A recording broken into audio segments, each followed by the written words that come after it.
Hi, I'm Kaelyn Armstrong. My background was in development. I had worked as like an intern and assistant at other production companies. And previously to that, I got my degree in film and was looking for work in film.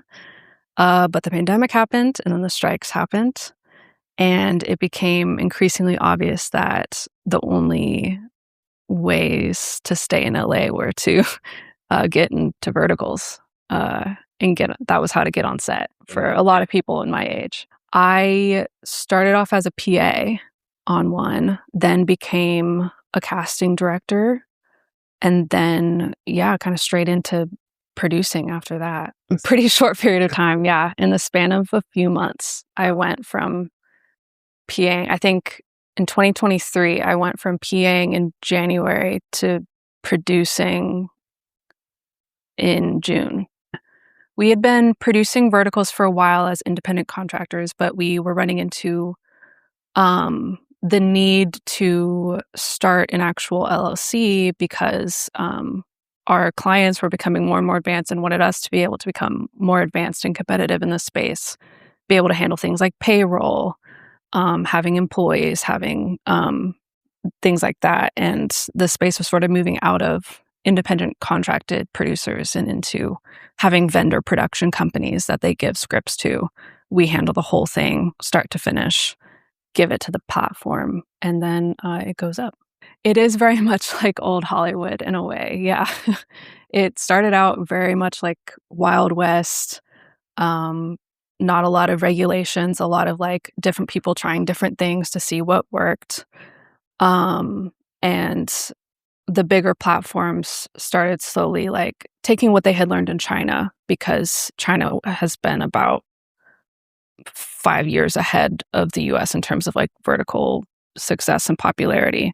So they had taken what they learned, like which stories work, which marketing strategies work, and which production systems work, and then started moving that to the US and just sort of localizing it. But yes, it started to evolve into sort of like the old Hollywood system where platforms were like studios. They're both the financier and the distributor. So it's kind of they often have the writers themselves in-house. Sometimes they even have directors in-house, producers in-house. So they can take it from script all the way to distribution. And then sometimes they outsource to vendor production companies like Armstrong. And they give us a script, or they contract us to write the script with their idea or adapt a script of IP they already own and then take that all the way to distribution on their platform. Structurally and technically, it is much different. You are filming it like front to back, like a movie, in 8 or 9 days, sometimes 10, sometimes a little more, sometimes only 7 or 5. But usually it's the vast majority are in like 8 or 9 days. And you are shooting usually 10 to 15 pages a day, could be more. It's both easier and more difficult from a technical standpoint, because when you consider departments like production design, they only have to consider the frame here.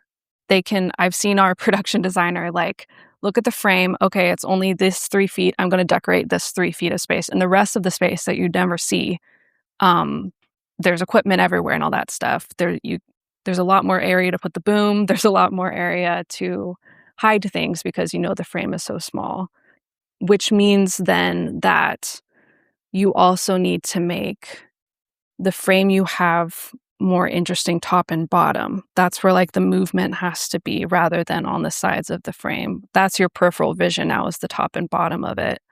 Usually they put actors in the middle, sometimes center punch. You can't do a lot of movement, just like you experienced with me here.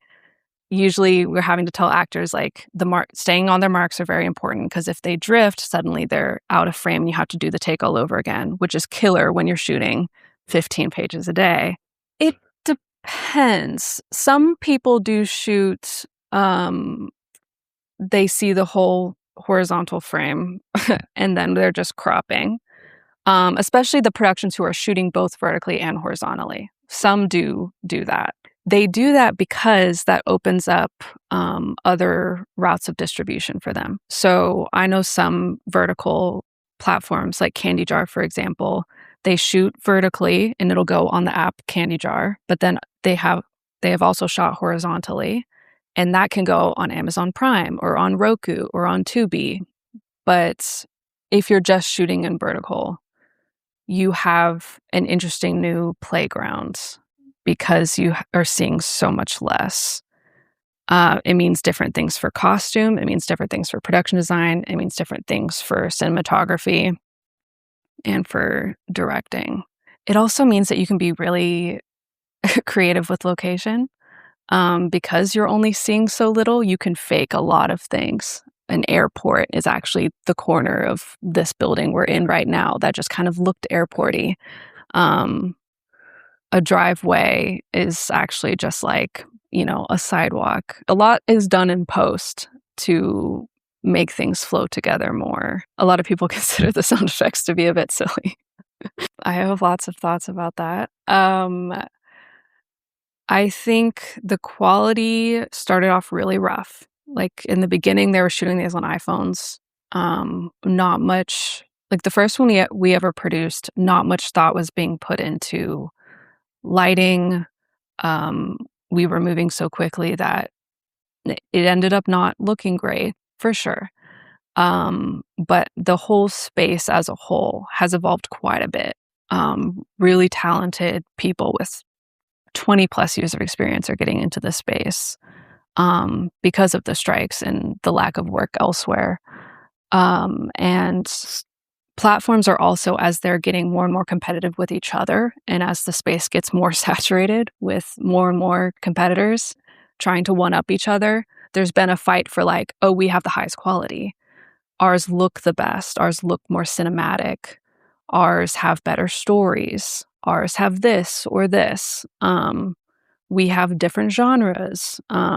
There's a new platform coming up out of Georgia, I think, that's just thrillers. And so I think the quality has definitely evolved a lot. There's also been people on the talent side fighting for better quality in terms of like industry practices. Like, so at the beginning, there weren't intimacy coordinators. Now that's absolutely standard. Stunt coordinators, having 12-hour turnarounds, a lot of things that when they first started and it was Wild West, they weren't exactly doing all of that. And it was non-union, so it was kind of up in the air. But yeah, as it's evolved, it's become a lot more standard and a lot higher quality in terms of both practices and like the product itself. I did think at first that verticals were going to be a passing thing. And once Hollywood sort of came out of its slump, at least in LA, that they would kind of fade and probably stay popular over in Asia, but maybe not in the US. But as the space has evolved, I have kind of changed my mind on that. I think it's definitely going to stay and keep evolving.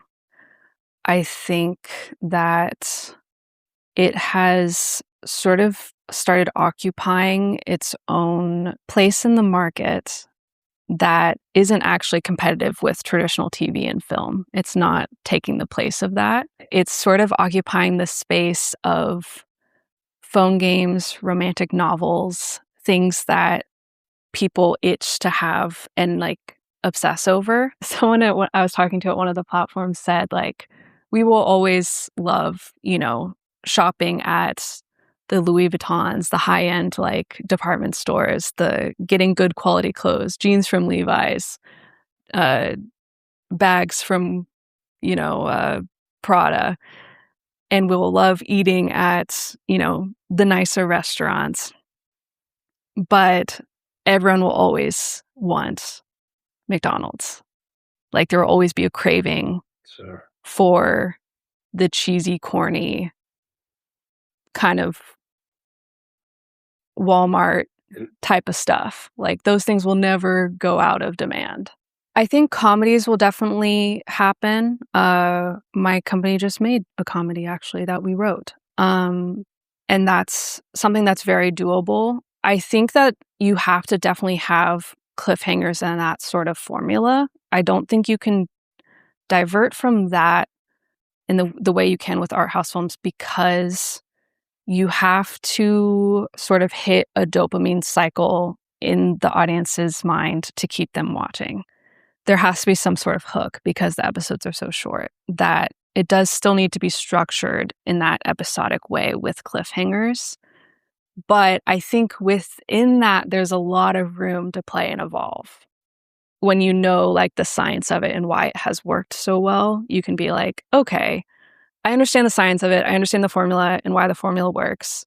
But what if we then took out some of the like very common overdone vertical tropes and replaced them with something fresher? There's definitely space to do a lot of experimentation while making it something that you know is going to work. Oh yeah.